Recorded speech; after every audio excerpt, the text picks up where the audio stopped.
and welcome back to the Scenario 7 podcast. My name is Sam, and this week I'm joined by my lovely two co-hosts. It's Josh Bacon and Joe Roberts. How are you two doing?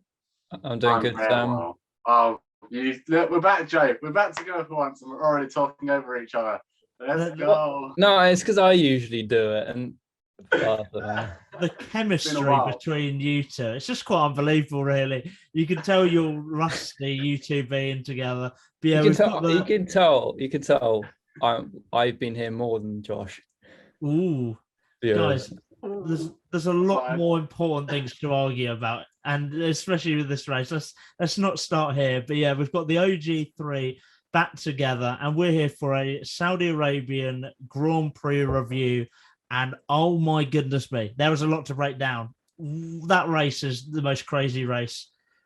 I don't even know, for ages, forever maybe. I don't really know. It was mental. But what do you guys think of the race? I mean, that was just unreal. Josh, I'll let you go first.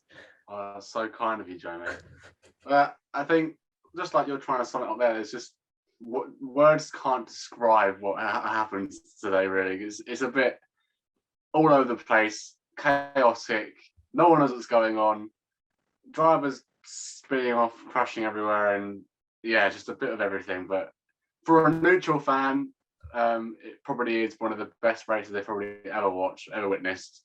But if you're a fan of a specific driver or just, I don't know, just a general F1 fan, it was just crazy compared to usual.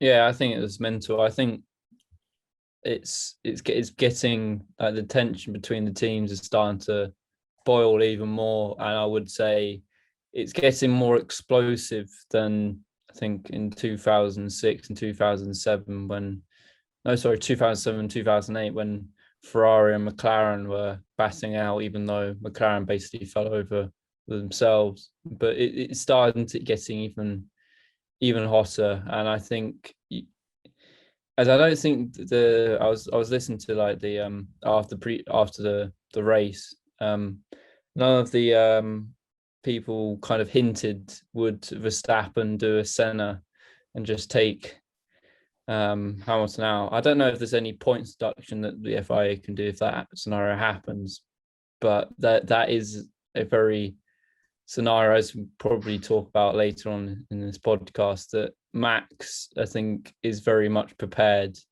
to take somebody out in order to get this championship over the line. Yeah, I mean, you're really jumping the gun there. As we were going to talk about that a bit later, but we could still talk about it later. But let's start at the beginning of the weekend. We're not going to have a chat about qualifying. I'll just sum up what happened. Lewis put an amazing lap in and Max drove into a wall. It's basically all that happened in qualifying. Max was absolutely destroying the track. He was just doing unbelievably well. And then put it in the wall, despite being 2/10 up. And the AlphaTauris were great. That's all I really have to say about qualifying, because that was the least eventful thing of the weekend. Now, let's talk about the race. And the drama really started on lap 10. I thought some more action would happen before that. I thought the start would be a bit more chaotic, and I thought there'd be a bit more action, but it really all kicked off on lap 10 when Mick Schumacher crashed in the same place that Leclerc and Porsche did over the weekend, deploying a safety car. Then on lap 12, both the Mercedes pit and don't split strategies, which I have an issue with. But yeah, here we go. And then lap 14, red flag to fix the barrier. So many questions about this. First question I'm going to pose you is, I think it's turn 22. I might be wrong. But that section of the track is a bit too dangerous, isn't it? No, it's the same level as dangerous as Rouge. It's the same level as dangerous as the Japan 130R. It's as in every single track has dangerous corners. Even like not the Kemmel Straight. I forgot. Even like some corners in like Silverstone are dangerous. As in every track is dangerous. It's even like Imola. As dangerous corner. That's one of like the most dangerous tracks in the world. I would put Saudi Arabia up there in F1 terms, but it's just talent. You need to have the talent in order to, and the car obviously, in order to get through those series of corners. But Mick Schumacher just pushed it too hard and spun. Yeah, I think it's just because it's so narrow and so fast. Like this, the fastest street circuit I think in the world. I think that's what they were saying. So, like Joe says, there are dangerous parts of every track across the world. It's just this one can be seen to be more dangerous because of how narrow it is and how fast they're going through each corner, which is why I think you Sam think it is dangerous or more dangerous than other tracks. But when you look at it from the terms of what Joe's been saying, and then obviously how fast they're going, then yes, it can be classed as dangerous, but the cars and the drivers are perfectly capable of being safe throughout the track and not doing what Mick did, eventually did. But obviously you can always lose a lapse of judgment. But yeah, I think it can look dangerous from those who don't watch F1 regularly, but there's definitely, you can be controlled within the environment. I don't know. For me, this track, it's just, I was nervous the whole race, and not even for like a driver, just for their lives. It's so fast, and it's just consistently fast the whole time. And for me, it was just like heart and mouth stuff. It might have been just because before that I watched an F2 and I saw two people leaving an ambulance after a crash, and the whole weekend was just filled with crashes. And for me, you want to see wheel-to-wheel racing. You don't want to see people get hurt, and this track is just too dangerous in my opinion. But I'm going to move on for it and pose the other question about this incident. So Schumacher crashed into the barriers, and the FIA thought the first mistake of the weekend, in my opinion, because the FIA went absolutely shambles, but they decided to bring out a safety car, and then 4 laps later, red flag it. Both Mercedes had pit. I'm not saying it's a conspiracy against Red Bull. I think Mercedes were done not to split strategies and one just to stay in front. However, when Porsche crashed in F2, immediate red flag. When Leclerc pit in practice, immediate red flag. I don't know why they looked at this incident and thought, we'll get the safety car out and just keep it going. The mind boggles. I don't know if you guys agree with me, but for me, it should have been red flagged immediately. Yeah, all continued. I'm going to make this short to sort of interrupt George, but I think it should have been red flagged or just safety car. But for me, it's kind of ruined, I would say, because we'll probably get onto another thing with this stupid red flag rule, and I completely agree with Lando Norris when it's just the FIA this week, and I think we've been probably the worst this season in terms of the fact that they haven't been on it with like flags, like your safety cars, virtual safety cars, and all that stuff. And I do agree with you, Sam. There should have been an instant red flag. So then Bottas, Hamilton, Norris, who were the others that pitted? Vettel, I think Stroll pitted, and then Leclerc, then Perez could have just stayed out. They kind of gained an advantage to the others who basically carried on. And yeah, for me, it's an unfair advantage. Yeah, it is. When I saw it, I just thought it was just strange because obviously with the nature of the track being so narrow and so fast, anyone could have, even under a safety car, could have gone into the exact same place where Mick's car was, making the incident even worse. So, like you said, I don't understand why they didn't bring a red flag out straight away. But then, like Joe's been saying, it makes it worse not waiting 4 more laps to bring it out, because then people are going to pit, go down the order, and those that didn't pit then gain an advantage, and so on and so on. And I think from what Joe was saying, I think what he was trying to say, I'm in agreement with him of why should those who didn't pit officially during the race be allowed to pit or change tyres under a red flag? It just doesn't sit right with me, because then it just gives them a massive advantage, because they don't lose any seconds, like 20 seconds for a normal pit stop. They just get a free tyre change whilst everyone else is sitting there waiting. So it was a stupid decision, and one of many throughout the whole race, unfortunately, which should make it interesting, but then also for some drivers it just ruined their races. But yeah, I think just a lapse in judgment from the FIA there. Yeah, I completely agree. I think that the fact you can change tyres under a red flag is so stupid.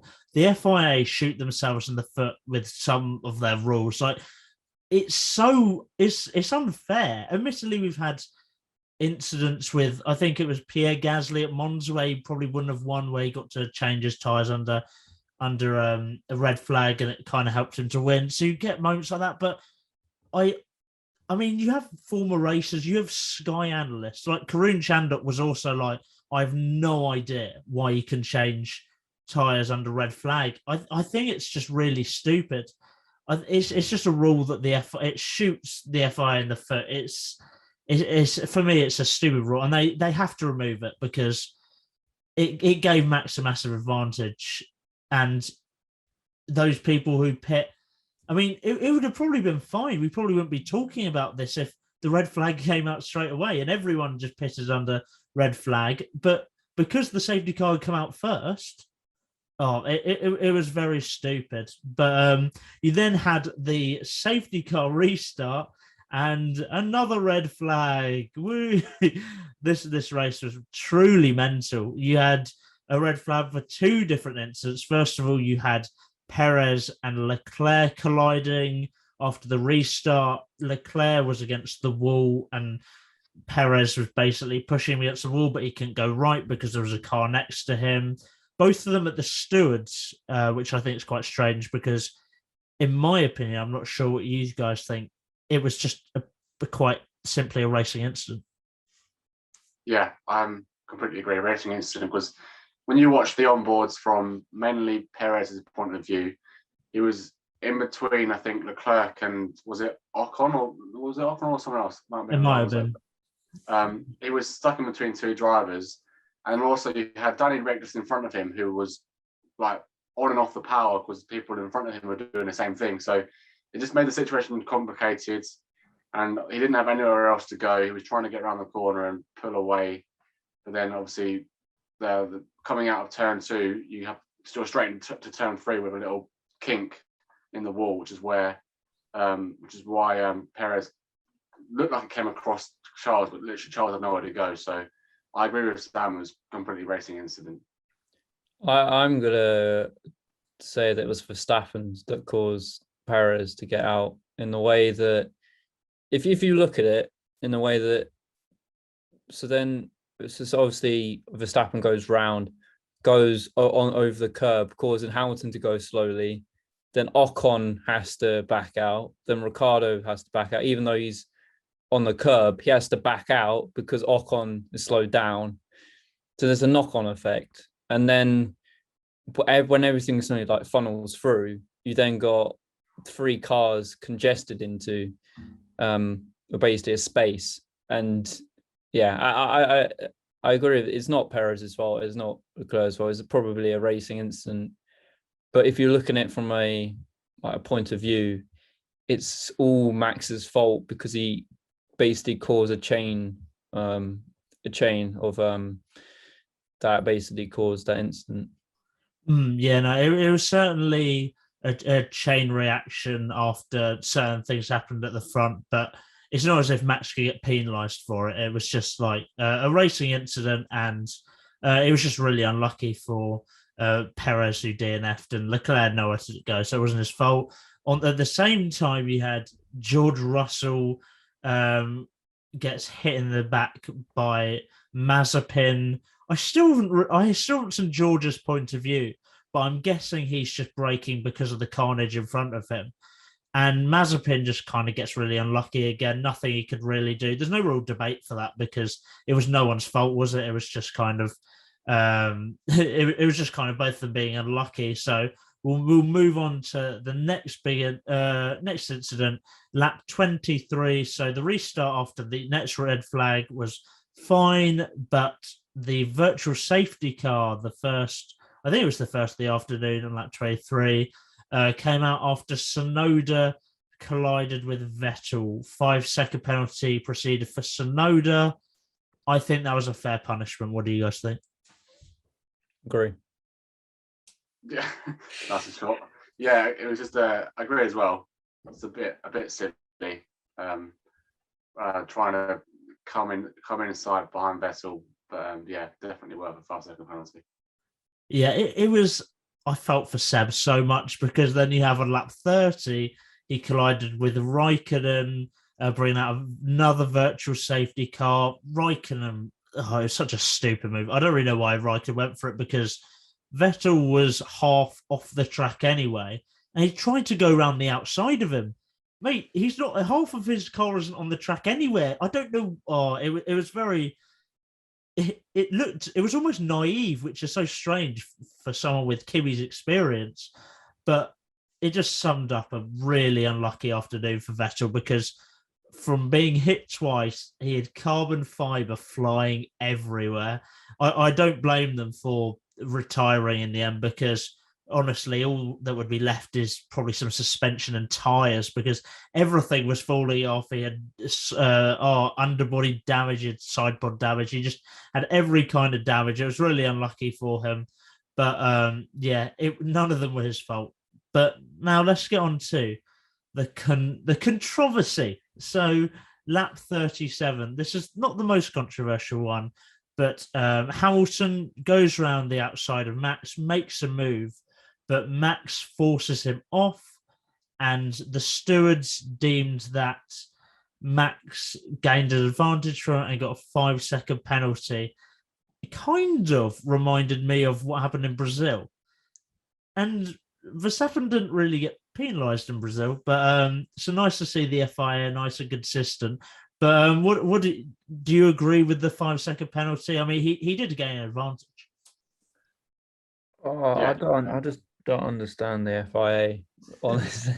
As in Brazil, it looked blatant. As I remember Martin Brundle saying, it was a blatant penalty. It was more as in and then after the race, Damon Hill said that it's a blatant penalty. The Brazil was more of a blatant penalty than that one, as in Max just overcooked it just slightly, and then there's also argument to say Lewis then slightly overcooked it, but then I think Max went a bit too hot. I do agree with the penalty, but it's, as you again, Sam, it's a level of consistency with the stewarding decisions is just a bit vary, and I don't understand why the Red Bull didn't get a chance of just giving the place back. Yeah, I'm going to stay away from the FIA talk and just focus on the two drivers themselves. But I was talking to my dad whilst it was happening, and we were both just in agreement of the main difference between Lewis and Max is that for Max, it's all or nothing. You saw that in qualifying, he was pushing as hard as he can and made the mistake to crash and give up a pole when he could have just settled for, well, actually, he was third, but he could have settled for second if he just didn't push as hard, which I think in the other way around, Lewis would have done, because he would have then said to himself, I'll just get you during the race. What's the point in ruining my chances the next day right now? And then obviously he came to the race, and the amount of times where Lewis was pretty much past Verstappen before going into the turn, and Verstappen was just like, I'm not having this, so I'm just going to not brake enough or just send it up the inside around the outside. It's like, he just needs to learn to just control himself and just like, oh, if I'd let him have it this time, but I'll get him back next time, which is good enough to do. It's just he's a bit too hot-headed for how good he is, I think, if that makes sense. I think once he learns to control that, then world champions will come to him easily because he's good enough for it. But it's just a bit silly when it comes to trying to defend the lead or just win in general, I think. But you say more time will come to him. I know he's still young, but he's been in the sport now for what, like 6 years? He's been in the sport for a long time. And he's not as bad as he was at first, but he gives no one any respect because there's almost unwritten rules on the racetrack. You respect each other as drivers. Max does not have any of that. The amount of time he will push someone off track if it's going to have an advantage for him. And yes, it's good racing, but he takes it too far, and he always takes it too far. And I really like Max, but today I was shouting at the TV so much. And never mind for this next incident that we're going to talk about. So this was on lap 38, literally a lap later. Max was told to give the position back, and it was such a confusing incident. He slows down and Lewis hits the back of him. And I'm going to criticize the FIA again here because they decided that they would tell Red Bull to give the position back before they told Mercedes. So Lewis hadn't actually been told that Verstappen was slowing down for that reason, and he was just confused. The FIA have to go to Hamilton first and go, by the way, in a minute, Max is going to give this position back, which it took him so many times to do it, but although that was the instant after, but the FIA has to go to Lewis and be like, right, there's going to be a good position back, and then go to Red Bull, you have to get the position back. So Lewis can be ready. Lewis hadn't been told, and then Lewis hits the back of him. It was the FIA's fault, but that a lot of blame has to go down to Max for that. Surely he pretty much brake checked him. Yeah, I'm just looking up. I remember somebody saying in one of the Discord things that if he's found guilty, you could get a 30-second penalty, which would put him, I think, fourth. I think, which I kind of hope doesn't happen, because I think the excitement. Obviously, I do want Lewis Hamilton win because obviously I support the British drivers if McLaren aren't doing well. But I honestly do hope it's level on points and just creates the build up and the excitement to it. But that brake, it definitely, I do think it was a brake check, because he went to a constant speed, and then braked and then went slow down again, and then suddenly stopped. Lewis hit the back of him, and then obviously then Verstappen just went bang. And I'm thinking there's something very weird, I think, happened there. But I don't know. It's as Josh said, Max's Verstappen's etiquette at the moment is probably the worst I've actually seen. I've seen, because he doesn't care about anybody. He's a bit like Hamilton first year in 2007, a bit hot-headed, not give anybody respect.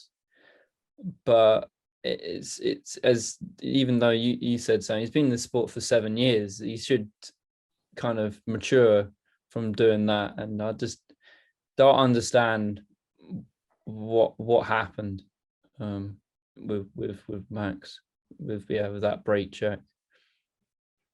Yeah, this incident it's too difficult to call without all the information, like the telemetry and all the onboards put together all at once. But I think from my view, I don't agree with the both of you saying it was a brake check. I think it was more of, it wasn't at a consistent speed the whole time. It was more of on off, just because they're both confused. Probably, is he coming past?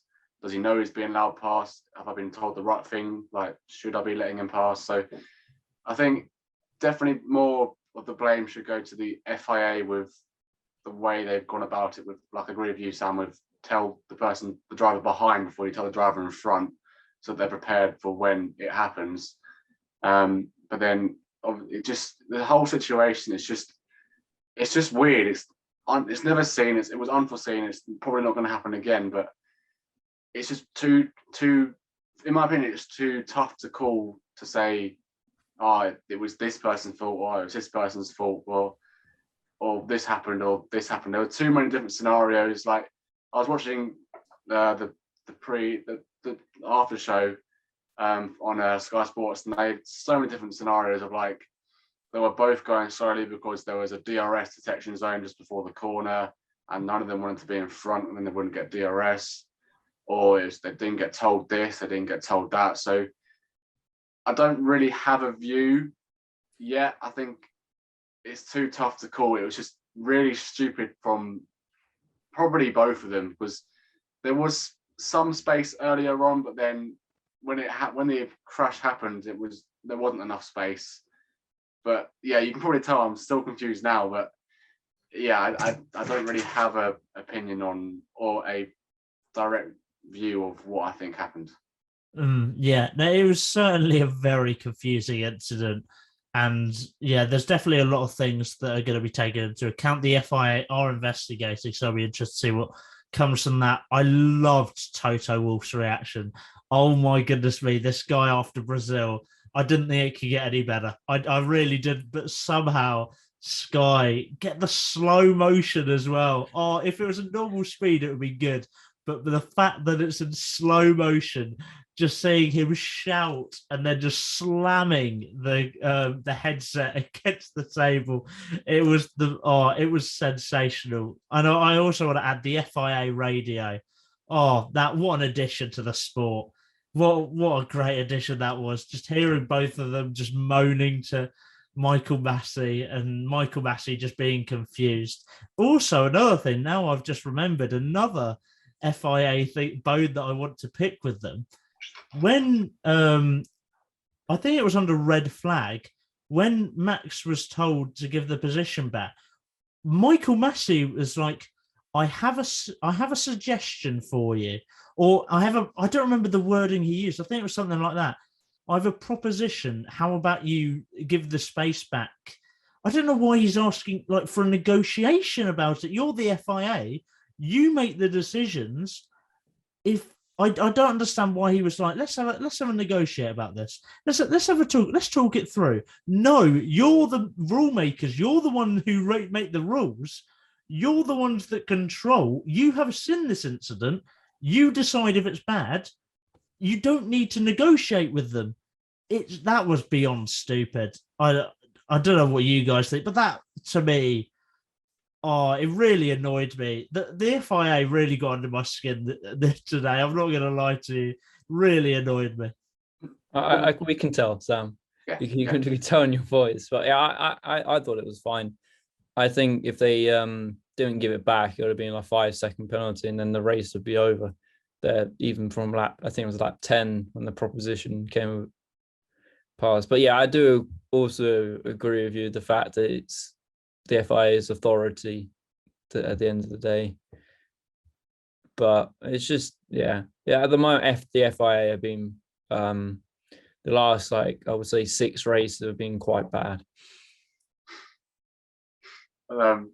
Of all the things that the FIA were doing in this race, I think this was the one that made the most sense in my view, because I think giving them a proposition of, because Ocon was the one that made this complicated. If Ocon wasn't there, then it would have been a simple swap. But giving them the proposition of saying, we want Ocon to go first, Hamilton to be second, and you to be third because of X, Y, and Z, reasons X, Y, and Z. I think that makes a lot of sense, because the way I think Martin Brundle was explaining it during commentary is that the FIA are not the stewards. So they were saying, because it's a red flag situation, there wasn't any racing going on, the FIA can step in and basically take charge, which is what they did. And they gave Red Bull the opportunity to say, so you can either drop a position, or we can give it to the stewards, who then will most likely give you a penalty, which then affects you further on in the race. So I think it was clever, or a good decision from the FIA to propose this idea to Mercedes and Red Bull and wait to see if they agree or disagree. And obviously, if they disagreed, then it would have gone to the stewards, and then probably they would have got a worse outcome. So I think it was quite smart from the FIA, in my opinion. You make some interesting points, but for me, you've just got to be stern. You just got to go, right, Max, what's going to happen is you're going to start in third. Hamilton's going to be in second and Ocon in first. We don't need to discuss it. We've seen what's happened. We don't need, if you want to go to the stewards, I mean, you can, but this is what's going to happen. And just be firm because they're not consistent. They weren't firm. They annoy me very much. I'm just trying to calm myself down just from the FIA. But let's move on to our team by team breakdown, starting with, of course, Mercedes and Red Bull. We've talked a lot in detail about a few of the drivers. We haven't mentioned Bottas that much, so maybe talk a bit about him. But how would you compare their weekends, Saturday and Sunday? How would you compare them? Who do you think came on top? I don't really know. Just talk about Mercedes and Red Bull. I think it's obvious. I think this week it's definitely obvious that Mercedes had the better week in the Red Bull, because obviously Perez crashed and then Verstappen didn't win. And then Bottas, amazingly, the very last second overtaken Ocon right at the end on the line. So, yeah, it's definitely clear in my view that Mercedes had the better weekend. Even on Saturday, I think they had, because they were 1-2. So Mercedes definitely had the stronger, better weekend. And I think it just shows how Red Bull, when they won the Constructors, first of all, when they won the Constructors, they had no competition really. It was literally just Vettel and them winning. So I think when they've got competition like Mercedes now, I think it shows that there's something at Mercedes like mentally stronger than at Red Bull because of how they were dealing with situations and controlling them. So forget about that and just talk about this race. Mercedes definitely had the better weekend than Red Bull. Yeah, I think Red Bull have bottled the Constructors and the Drivers' Championship in a way that is, I think, quite, as in, if you look at, I remember you, Sam, I think not before Brazil, before Mexico, I think we're all kind of thinking, okay, Red Bull on top, Red Bull going to win the Constructors, the Drivers' title quite comfortably. I don't think Mercedes even have stepped up an extra gear. I just think the performance of the whole Red Bull team, I think, being quite aggressive towards the stewards, the Mercedes hierarchy, trying to get under the skin but failing miserably. I think it's kind of eroded the performance in their team, and also made Max very hot-headed and a bit stupid at times. I don't know if that's caused by Helmut Marko or Jos Verstappen or Christian Horner, but yeah, Red Bull are basically having a shocker. I wouldn't be surprised if Lewis Hamilton wins the title and Bottas gets second in that race. Mercedes again just being very, very solid and professional. Yeah, no, they haven't bottled it yet. I think they've pretty much bottled the Constructors, but they haven't yet bottled the Drivers because, you know, level on points going into Abu Dhabi. That is going to be interesting. But yeah, shout out to Valtteri Bottas, who got P3 on the line. I felt so bad for Ocon. I really did. We'll go on to talk about it in a sec, but oh, poor man, he did so well. But yeah, a good drive from Bottas to get P3, and it's so funny that after such a race with so much carnage, we end up with the same Hamilton, Verstappen, Bottas podium, which seems to be the podium like for so many years now. I'm sure it's one of the most common podiums in F1 history or something like that. But yeah, a bit crazy. But let's move on to McLaren and Ferrari. Ricciardo finally had a good drive after a barren spell of a lot of things going wrong. But yeah, McLaren getting 11 points this week with Ferrari getting 10. So McLaren edge closer ever so slightly, but Ferrari have this in the bag realistically. But yeah, what do you think about their comparison over the weekend?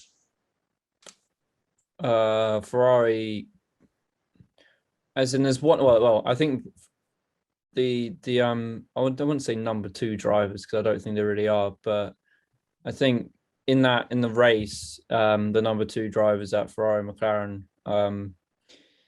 basically got helped out by the red flag, considering Ricciardo started hards, then went fifth. When I think it was like ninth. I think Leclerc was I think the biggest loser. He was like fourth, then suddenly was eighth, and then Sainz, I think was 15th, and then stayed out, and then was eighth, and then obviously the biggest, and then Norris was, I think, fifth, and then suddenly got to 14th. So I think I don't think Ricciardo had a decent drive. I think he just got very lucky. And same with Sainz as well. But I would agree with you, Sam. I do think Ferrari have this in the bag. I think McLaren haven't stepped their car up enough. But also, I think most teams are looking towards 2022 rather than focusing on the end of the season. I would say the only four teams are looking at the constructors is Alpine and AlphaTauri, with also Mercedes and Red Bull. Those are the only four teams I would think are actually caring about the constructors at the moment. Yeah, I think Joe's pretty much summed it up. Two of their drivers got really lucky. The other two drivers not so lucky. Especially Leclerc, who was fourth and dropped down quite far, and then Lando dropped down far and then got stuck behind the crash, which then put him last. Well, officially last, but there were still drivers out. But Ferrari, unfortunately, do have it in the bag for the constructors. I can't see McLaren beating them unless both of the Ferraris crash out in Abu Dhabi, which is very, very unlikely. Which is annoying because of how well they've been going all season. Just for it to happen in this way at the end, it's disheartening. But I think deserved from Ferrari, to be fair, because they've developed their car and they've brought it back, and they've had some good results. Even today, to be fair, I think it was 7th and 8th, was it, for both of them? From what happened, it's not exactly a bad result for them. So it just shows how well they are as a team, and how well they can do and go through the hard times and get through it. So I think in general, both teams didn't have a great weekend, but I think they'd be satisfied with what happened. Ferrari definitely have peaked at the right time. They were solid, and then towards the end, them peaking. Their drive lineup excellent. They've had a really good season, and towards the end, they've just wrapped it up. So definitely props to them. Now let's move on to AlphaTauri, Aston Martin, Alpine, the midfield battle, and Aston Martin. We've got Pierre in AlphaTauri, had Pierre Gasly and Yuki Tsunoda. Tsunoda, we kind of know what happened. He was doing all right, and then he was an idiot. And then Gasly just had no one, like, the camera rarely panned to him. He just did his job pretty solid. No real questions asked. Aston Martin had Stroll in 11th, and Vettel DNF'd. Vettel very unlucky.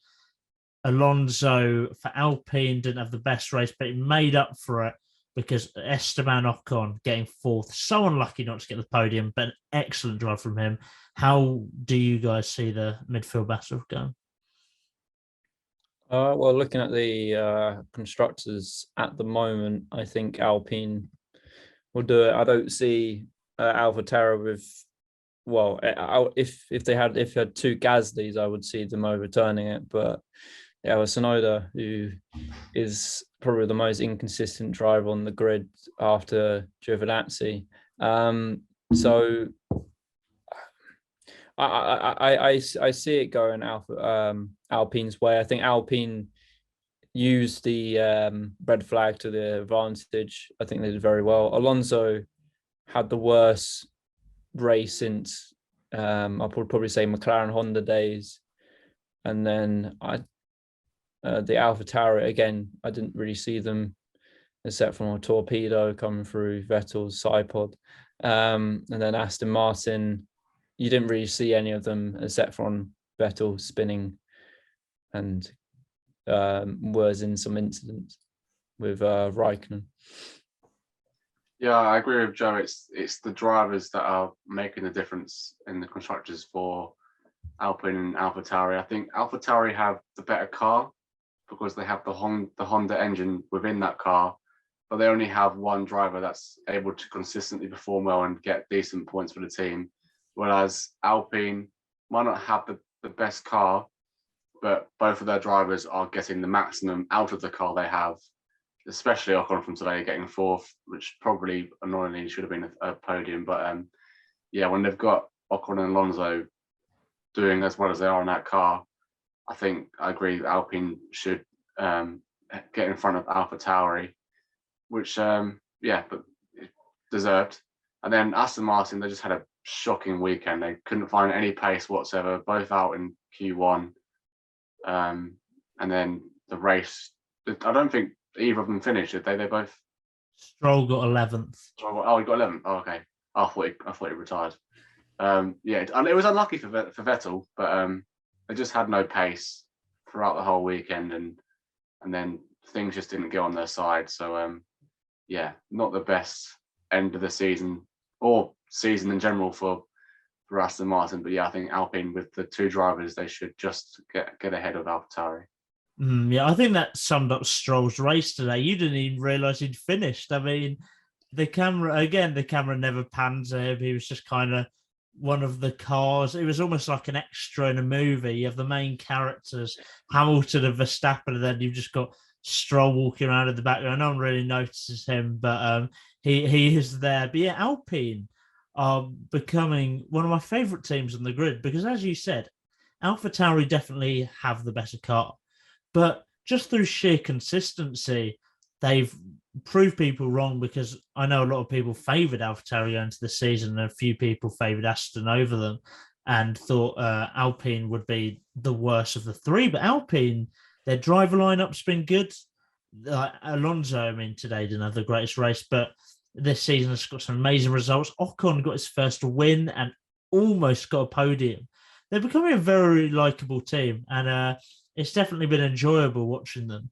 Now, moving on to the battle where we normally have nothing to say between Alfa Romeo and Williams. All I'm going to say is Giovinazzi, 2 points, 9th. A great drive from him. What do you guys think? What a man. He should not be leaving. He should be staying. He should be with Bottas next season. He's actually doing pretty well at the end of the season. But yeah, it was an average. I think probably for their standards it was a good weekend, but not really sure what Kimi was doing the whole race. But in terms of Giovinazzi, I think he was as high as 7th, maybe higher at some point. So good weekend for him. I think he's just trying to prove a point as to why he deserved to be there in the first place, and he's showing us that in that towards the end of the season. And then Williams just unlucky with Russell. He was braking because of what happened in front of him. Then Mazepin was just like, "Nah, it's not going to break. I'm just going to go the lack of you." But I think Latifi was, where did he finish? Did he 12th? Oh, so that's not too bad. Not too far off the points, but pretty of an average weekend for both of them. And then obviously it wasn't helped by the fact that Frank Williams obviously passed away during the week, and they wanted to do well for him, but just not to be. And just an average weekend for both. Just to put your point on Giovinazzi, even though he got the points, he got a slower time than a Williams driver. Oh well, it was higher than both. And Stroll. Well, you didn't really see much of the Alfa Romeo. I didn't even know he finished. Honestly, do you guys watch the races? I do watch the race. I just think I don't know. I thought he was just at the back. The whole focus was Verstappen and Hamilton the whole time. What else are we supposed to know? Yeah, and would say if Lando Norris was a bit higher up at the start, I think he would have finished ahead of him. But yeah, it's just an average result. I don't think it proves anything. It just proves that he doesn't crash out a very technical track. Which is an accomplishment. He got into Q3 as well. I think that's overlooked. He qualified 10th. That's very impressive in that car. Giovinazzi deserves to be in the sport. He's not in the sport because he doesn't have the money that Guan Yu Zhou does. No. Guan Yu Zhou is a talent. Giovinazzi is in Formula E, where he belongs. But Guan Yu Zhou is third in the table in F2. He's not even in the top 2 drivers on the grid. That's because of some of the incidents. If you watch the F2 races, Sam, I literally do, and don't get me wrong, Guan Yu Zhou is a good driver, but he's not as good as Giovinazzi. And okay. The one driver I think, listen, just to finish off this conversation before we rant on, not actually about this race, but from watching the F2 at Saudi Arabia, I really think Oscar Piastri should have got that seat. Agree. Now looking at it, something we can agree on, Joe. Oscar Piastri should be in that seat because he has absolutely stormed F2 this year. He has been so dominant and he's a fantastic driver, and he definitely should be an F1 and not a reserve driver for next season. But yeah, I don't want to rant on about how good Giovinazzi is any longer, even though he is the greatest driver of all time. Let's move on to the final team. That is Haas. And we can't even really criticise them. Maybe Schumacher you can criticise for driving into a wall, but Mazepin didn't really do anything wrong. What do you guys have to say on Haas? Because just a really unlucky weekend for them. I think it was a great weekend for them. They didn't have to see their car get lapped at all. So, quality weekend for them. No, I think in regards to Mick, I think just lack of experience didn't help with coming to this track. And the car just doesn't help really either, but it's probably just not the best car to drive. So, probably a mixture of his own fault in the car. But yeah, I think someone had to crash, and it was just unfortunately him. And then Mazepin, nothing he could do. He couldn't. There were too many cars in front of him, so he couldn't see Perez had already crashed, so he couldn't react in time, and just unfortunately went into the back of Russell. But solid weekend from them, to be fair. Yeah, I think the only positives you can actually take out from it is that on the grid walk, when I think Martin Brown was speaking to Mick Schumacher, that it seemed Mick seems actually excited for next season. So hopefully their car kind of worthy of his talent, and obviously you would maybe see a better result from Mazepin as well. So I think from as in like a sporting side, I think that next year for Haas is the main aim. I think you can't really fault Haas this weekend, even though you moan about them every single week. I think it's just, I don't think they should show up next week, because then just focus on the next car. Their season was over in Australia. So even race Australia. Yeah, there was zero race in Australia this season. Bahrain, sorry. So yeah, I think it's just next season, and hopefully they have a better car to fight maybe the Williams or or just a better car to go into the midfield. I mean, that almost sums up their season pretty well. Their season ended Australia, a race that didn't happen. I mean, nothing happened with Haas this season. They're basically a team that didn't happen. They were just kind of there. I mentioned earlier about supporting characters. They're definitely very far in the background, supporting characters. But yeah, quite unlucky for them this weekend. Hopefully next season they can do something. Oh my goodness! If not, then Gunter Steiner's going to have a fit. But let's move on to driver of the day. Last section of the podcast. Who do you guys have? I have Valtteri Bottas. I think the reason I picked him is because, he got Ocon on the line. Was I think fifth after the restart, second restart, and then obviously that turn causes chaos anyway. So just got for that safety, and then kind of just in his slow manner that he always has, just overtaking the field, overtaking Ricciardo, and then Ocon at the end. So even though you could probably say, oh, it's just an average race from him, but I do see that he is still passionate about Mercedes, and hopefully as we look to next season, that Alfa Romeo have a good car for him.